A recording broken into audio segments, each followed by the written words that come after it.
It's easy to create custom transfers with artwork designed with Cricut Design Studio. Start by changing all the pieces in the design to have the line type set to cut and the fill set to print. Then modify the print colors to whatever colors you want the final transfer to be. This will give the design crisp areas of color without the thin cut line that appears on images prepared for cutting on your Cricut.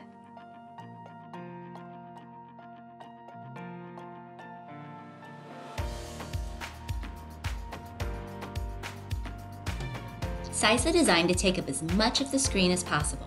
Since you'll be taking a screenshot of the image, bigger is better to capture all the details.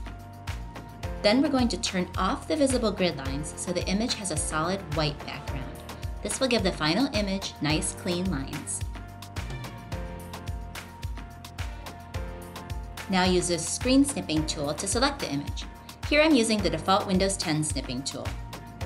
And try to get really close to the edges of the design. This will make sizing the image easier later on. And don't worry if you don't get it on the first try. This part can be tricky. Save the snipped image to your computer as a PNG or a JPEG. Either file type will work once you upload it to EasyView Online Designer.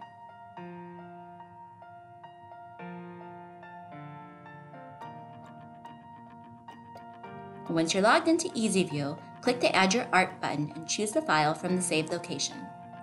I like to size the image, then set the transfer type, but you can do it in either order.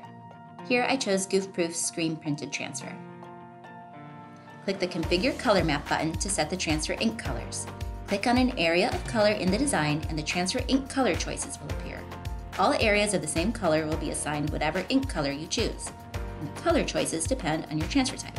So if you're not sure or didn't choose one yet, you can always go back and change it. Click the back button to return to the EasyView workspace.